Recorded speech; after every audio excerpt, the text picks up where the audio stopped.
saudara-saudari yang dikasihi dalam Kristus Tuhan, dimanapun kita berada, semoga semuanya selalu diberikan kesehatan ya. Pada kesempatan kali ini, saya atas nama Jessica akan menjelaskan sedikit tentang katekese, yang akan dibagi menjadi 3 bagian, yaitu pertama, arti katekese, yang kedua, latar belakang penyelenggaraan katekese, dan yang ketiga, katekese dalam misi gereja. Yang pertama, arti katekese secara etimologis.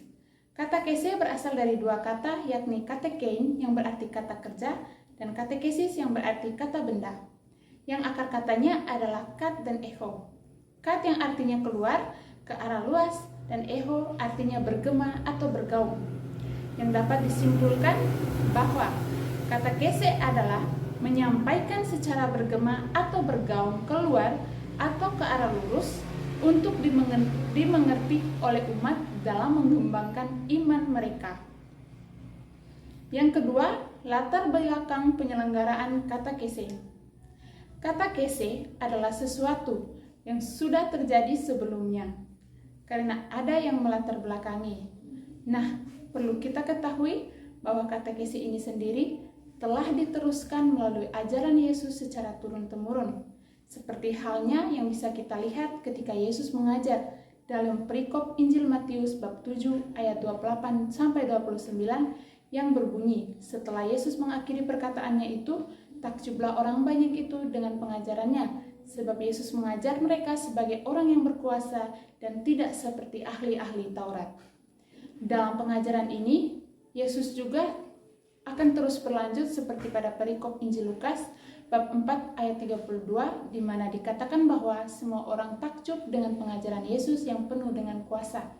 Dari 2 perikop kitab suci di atas mau menjelaskan bahwa pengajaran Yesus itu berlanjut bagi kita untuk secara terus-menerus menerapkan ke semua orang banyak untuk mengikuti teladan dan ajaran Yesus dalam mengembangkan iman kita.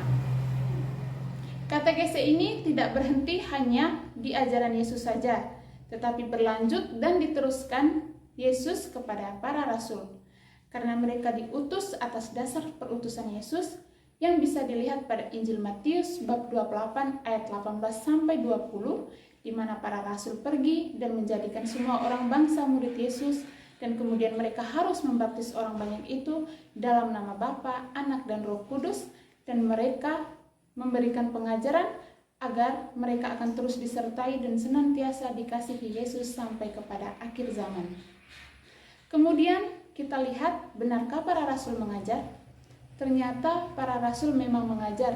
Dapat dilihat pada Kisah Para Rasul bab 5 ayat 42 yang dimana pada perikop itu menjelaskan bahwa para rasul setiap harinya melanjutkan pengajaran di bait Allah, di rumah-rumah dan tempat-tempat umum dan memberitakan Injil tentang Yesus yang adalah Mesias. Nah, ternyata katekese ini terus berlanjut setelah para rasul selesai mengajar. Kemudian dilanjutkan oleh hierarki gereja, kemudian oleh paus, uskup, imam, diakon, biarawan-biarawati, dan juga kita sebagai kaum awam. Berdasarkan Kanun 776 dan dasar pembaptisan, di mana pada kitab hukum kanonik nomor 776 yang mengatakan bahwa pastor paroki bertanggung jawab untuk membina katekese, tidak hanya bagi anak-anak tetapi juga orang dewasa dan remaja. Tugas ini bukan hanya milik para klerus, melainkan tanggung jawab bersama. Sebagai umat awam, kita dipanggil untuk terlibat dalam mewartakan iman, baik dalam keluarga maupun komunitas. Yang ketiga, katekese dalam misi gereja.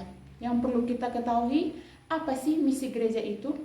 Ternyata misi gereja itu adalah keselamatan umat di dunia, dan supaya apa misi gereja itu bisa tercapai? Misi gereja dapat tercapai dengan dilakukannya katekese. Berkatekese berarti kita membimbing atau memberikan keteladanan. Dengan katekese itu, kita akan lebih mengenal, mengasihi, dan juga mengikuti Kristus. Sekian dan terima kasih. Salve!